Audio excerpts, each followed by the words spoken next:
අද අපි මේ වීඩියෝ එකෙන් ඩිස්කස් කරන්නේ 2020 පේපර් එකේ 15 කියන ප්‍රශ්නේ. පරිගණකයක පරිශීලක ක්‍රමලේඛයක ප්‍රමාණය භෞතික මතකෙහි ප්‍රමාණය ඉක්මවා යා හැක. තවද ක්‍රමලේඛවල අවශ්‍ය කොටස් පමණක් භෞතික මතකෙහි රඳවා ගැනීම සිදුවේ. ඉහත ද පහත කවරක ප්‍රතිඵලද? නිහින මතකය භාවිතය. නිහින මතකය වරහන් ඇතුලේ දීලා තියෙනවා කෑෂ් මෙමරි කියලා. ඔයාලා පොඩ්ඩක් හිතන්න මොකටද නිහින මතකය පාවිච්චි කරන්නේ? මුලදිම මේක දකිනකොටම ඔයගලන්ට මතක් වෙන්න ඕනේ නිතර භාවිතා කරන දත්ත. මෑතකදී භාවිතා කරන දත්ත. මෙන්න මේ වර්ගයේ දත්ත තැම්පත් කරලා තියාගන්න තමයි නිහින මතකය පාවිච්චි කරන්නේ. එහෙනම් මෙන්න මේ භෞතික මතකයේ ප්‍රමාණය ඉක්මවා යන ක්‍රමලේඛ తాවකාලිකව තියාගන්න භාවිතා කරන එක නෙමෙයි නිහින මතකය කියලා කියන්නේ. නිහින මතකය කියන්නේ මොකක්ද?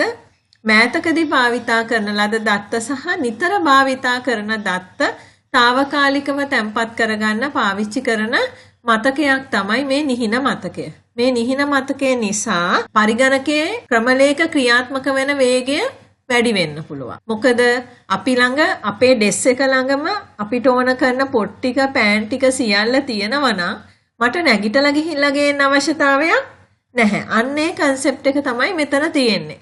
CPU එක ඇතුලේ level 1 cache එක තියෙන්නේ. එතකොට level 1 cache එකෙන් කිසියම් දත්තයක් ලබාගෙන අදාළ ක්‍රියාත්මක කරන්න පුළුවන් නම් අර බස් ලයින් හරහා RAM එකට access වෙලා RAM එකෙන් data අරගෙන නැවත CPU එකට ගේන්න යන කාලය අවම කරගන්න පුළුවන්. පැහැදිලි නේද ඔයගලන්ට? ඒක නිසා නිහින මතකය භාවිතය පරිගණකයේ වේගයට බලපාලා තියෙනවා. ඒක මෙන්න මේ කොටසට අදාළ වෙන්නේ නැහැ. මේ අහන ප්‍රශ්නෙට අදාළ වෙන්නේ නැහැ. ඒක නිසා අපිට ඒ උත්තරයට යන්න බෑ. ඊළඟට යාබද ගොනු විභජනය. යාබද ගොනු විභජනය කියන එක මතක් කරන්න. contiguous file allocation කියන එක. මොකද්ද මේ? hard disk එක මත එක ළඟ ගොනු තැම්පත් කිරීම තමයි යාබද ගොනු විභජනය කියලා කියන්නේ. නේද? one contiguous space එකක තමයි මේ කිසියම් ගොනුවක කොටස් නැත්තම් blocks තැම්පත් කරන්නේ. ඉතින් ඒක ඔය අහන ප්‍රශ්නෙට අදාළ නැහැ. අහන්නේ මොකද්ද? පරිශීලක ක්‍රමලේඛයක ප්‍රමාණය භෞතික මතකයේ ප්‍රමාණය ඉක්මවා යන්න පුළුවන්. නේද? එහෙම භෞතික මතකයේ ප්‍රමාණය ඉක්මවා යන ක්‍රමලේඛයක් පවා ක්‍රියාත්මක කරන එක ගැන තමයි මෙතන අහන්නේ. ඉතින් මේක යාබද ගොනු විභජනයේට අදාළ වෙන්නේ නැහැ. යාබද ගොනු විභජනය කියන්නේ කිසියම් ගොනුවක කොටස් එක ළඟ තැම්පත් කිරීම සම්බන්ධව තමයි යාබද ගොනු විභජනයේදී අපි කතා කරන්නේ. අනිත් එක තමයි මේ යාබද ගොනු විභජනය RAM එක තුල ක්‍රියාත්මක වෙන සංකල්පයක් නෙමෙයි.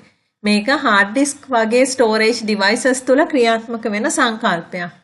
ඒක නිසාත් මේ උත්තරේ මේ ප්‍රශ්නෙට අදාළ වෙන්නේ නැහැ. ඒක නිසා මේ උත්තරේ අපිට තෝරගන්න බැහැ. ඊළඟ එක ගොනු විභජන වගුව FAT භාවිතය.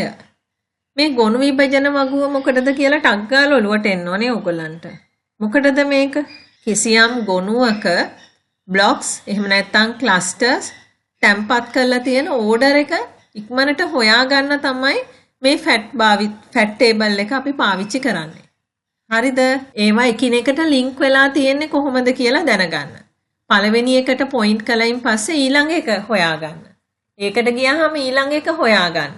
අන්න දැන් අපිට සාමාන්‍යයෙන් පුළුවන් linked file allocation වගේ method එකක previous block එකේ තමයි තියෙන්නේ next block එකට link එක. එහෙම නැත්නම් pointer, එහෙම නැත්නම් next block එකේ memory address එක. එතකොට අපිට ඒකට ගිහිල්ලා තමයි ඊළඟ එක බලා ගන්න තියෙන්නේ.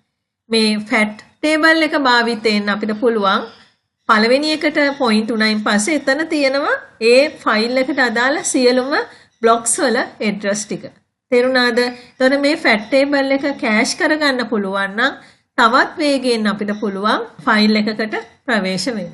එහෙනම් මේක වෙනම සංකල්පයක්.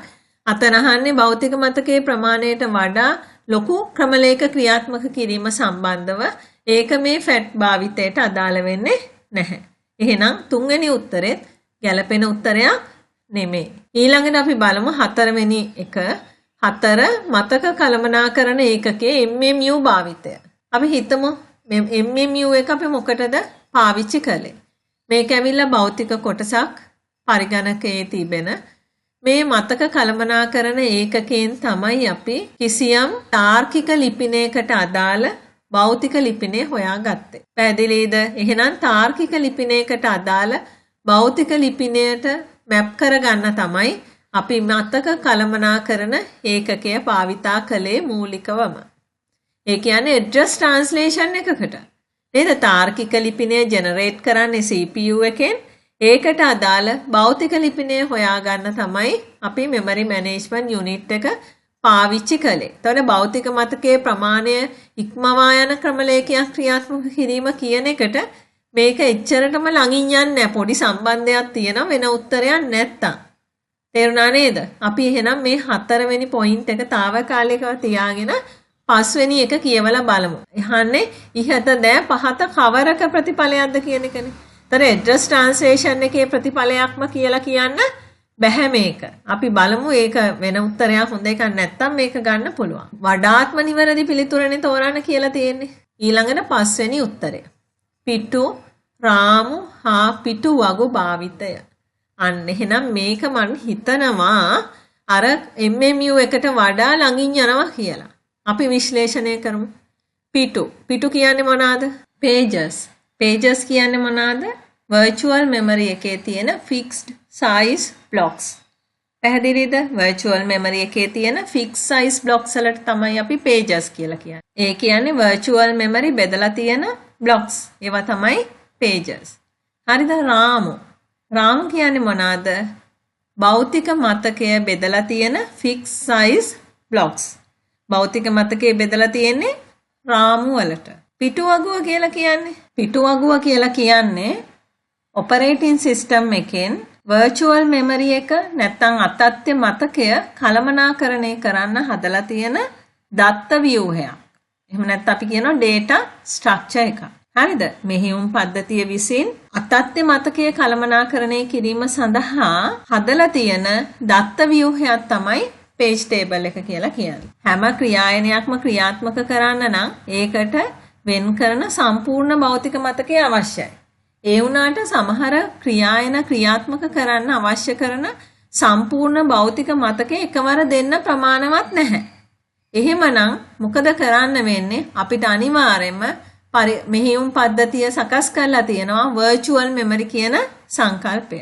තර virtual memory එක හරහා තමයි මේ සම්පූර්ණ ගොනුව ක්‍රියාත්මක කිරීම කියන එක සම්පූර්ණ කරන්නේ. පැහැදිලිද? එහෙනම් අපේ ප්‍රශ්නෙන් අහන දෙයට ගැළපෙන උත්තරය තමයි 5 වෙනි උත්තරය. රාමු පිටුවගු භාවිතය නිසා තමයි භෞතික මතකයේ ප්‍රමාණය ඉක්මවා යන ක්‍රමලේඛ පවා ක්‍රියාත්මක කිරීමට හැකියාව තියෙන්නේ. ඔන්න ඔයගොල්ලෝ හිතන්න කිසියම් ක්‍රියායනයක් ක්‍රියාත්මක වෙන්න එනකොට ඒ ක්‍රියායනයට අවශ්‍ය ප්‍රමාණවත් භෞතික මතකය ප්‍රධාන මතකයේ තුල නැත්තම්, ඒ කියන්නේ මතක අවකාශ තියෙන්නේ නැහැ. මතක අවකාශ නැත්තම් මොකද කරන්නේ? ඒක high priority process එකක් නෙමෙයි නම් ඒකෙන් පුළුවන් ප්‍රමාණය විතරක් භෞතික මතකයට ගෙනල්ලා ඉතුරු සියල්ලම අතත්්‍ය මතකයට තමයි තියෙන්නේ.